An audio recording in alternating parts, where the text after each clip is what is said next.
Oh wow, another cooking video. Yeah, so after the first cooking video I did of me making carbonara, I wasn't expecting anything of it, I was expecting it to do as good as my other videos, a measly like 15 to 30 views and like 3 likes and whatnot, but it ended up doing unexpectedly well. It got 95 views as I was recording this and 10 likes. I even got 2 subs from this, so hello you two, comment below if you are the 2 people who subbed from the carbonara video. And in the end screen of the previous video, I put in this, sub for more cooking videos, and well, I got 2 subs, so it's clear that people kind of want this cooking video, right? So I'm just here to deliver. Right, so this video, I tried to make 2 dishes from my home country, keyword being tried, the 2 that I like to eat back home, martabak manis and pempek. And just so you know, I took the recipe for the martabak manis from a YouTube chef called Divina Hermawan and substituted accordingly because, well, don't ask why. And for the other one, for the pempek, I forgot where I got it since I have it sitting on my Google Keep for a while now. Right, so you're about to watch me fail at cooking. Here we go.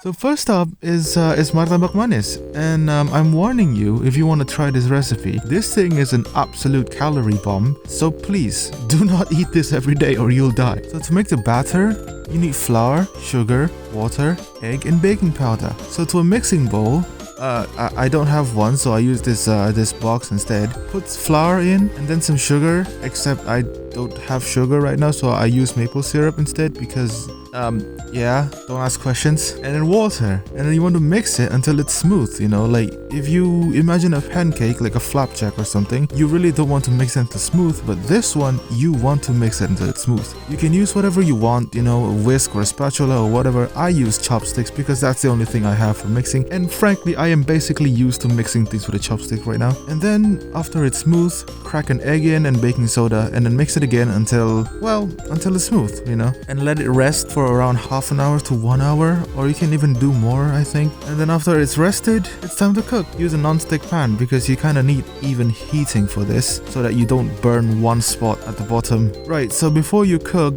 you will add a mixture of water, bicarbonate of soda, and vanilla essence into the batter, and then mix it in. And when the pan is hot enough, you put it in and swirl it around to get this crust thing at the side. At this point, the pan should be hot enough for the bubbles to rise up like this, but not to burn the bottom. But as you will see later, I didn't get this right, and I can never get this right. At some point in the cooking, some bubbles will start to pop on its own, and that's when you know when it's time to sprinkle some sugar into it to help the bubbles pop and create this texture that you see in martabak every time. And also, at this point of the cooking, I can smell that the bottom starts to burn.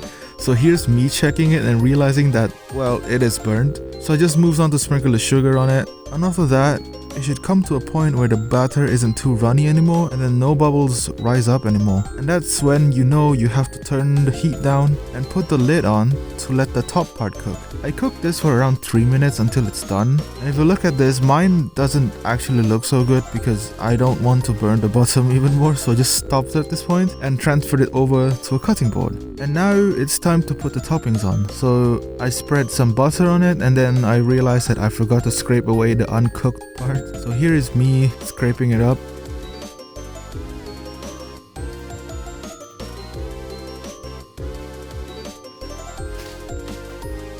And then I rebuttered the surface, and then I added some cheese, chocolate, and a lot of sweetened condensed milk. I told you that this thing's gonna be calorie bomb, didn't I? Then I cut it in half and folded it onto itself, and yeah, it's black, I know. So here's me scraping away the black parts. Now this looks a bit better. So I slice it how the vendors usually slice this, and well, here you go, I mean, to be fair, it does kind of look like the real thing. It's just that it's very thin and burnt a little bit. I tried one of it, and I gotta say, it doesn't actually taste that bad at all for something that I cooked and I burnt. It actually kind of tastes somewhat like what I had back home in Indonesia. Now, yes, originally I tried to make pempek. But I did one mistake, and that mistake basically turned this pempek into cireng. I used too much tapioca flour and too little plain flour. I deliberated on doing this a second time so that I can just get the right footage to make pempek, but I was too lazy to do that, so here it is anyway. Right, so first I made what we call cuko, and it's basically like the dipping sauce for it. I'm using the things that I can get here in the UK, so it might not look the same as the one we have in Indonesia, but you know, it is what it is. Into hot water, I put in palm sugar and let it dissolve. I probably should have broken it down even more to make the process faster, but well, I didn't do that. And then when it is sufficiently melted, I put this thing in. It's tamarind, and I also let it dissolve. And now, as the tamarind and the sugar dissolve, the liquid should turn dark. It should be around this dark brown color you can see here. And after that, usually you'll put in a blended mixture of chili and garlic and a couple of other aromatics, but I didn't do that, so I just put in sambal and garlic powder because, you know, it's the same thing basically, right? And then when everything's already mixed in and everything looks good, drain it to remove all these floaties from the top, and well, here you go, there's the cuko. It doesn't look as dark as what I'm used to, but hey, it tastes the same, I can assure you. Now onto the thing itself. I was planning to make a fish pempek, so I cut up some fish and I blended it. Well, traditionally this is made using mackerel, but since I can't find mackerel here, so I used another fish instead. This one was basa. I blended some fish and then I seasoned it, and I just seasoned it by feeling because I don't feel like tasting raw fish. And then we go to the box again. I dumped in the fish gloop thing and I added the flour. I now realize that I was supposed to use 1 cup of tapioca flour and a half cup of plain flour. Instead, I used 1.5 cup of tapioca flour, which is my mistake here. So what you want to do is just mix in the flour with the fish gloop until it comes to this kind of consistency where it can just hold its shape when formed into a ball or whatever shape you want to. And then after you get this consistency, shape it in a flour surface because this thing is gonna stick. Then after you got to your shapes, it's time to boil it. And yes, you heard that right.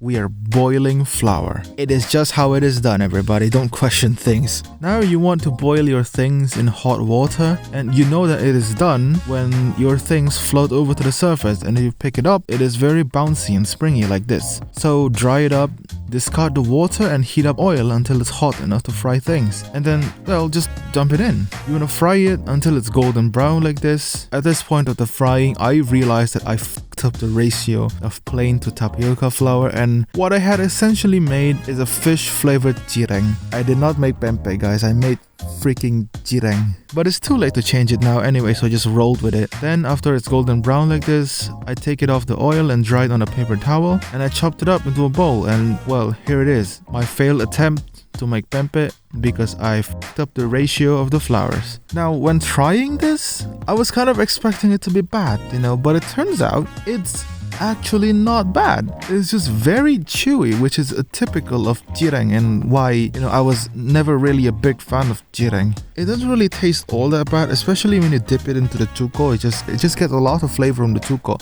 And well, this is like a semi-fail in my book. I did make something. I did not make what I sought out to make, but I did make something. So hey, so yeah, this has been my second cooking video, and I don't know how to end this video, so thanks for watching. Bye.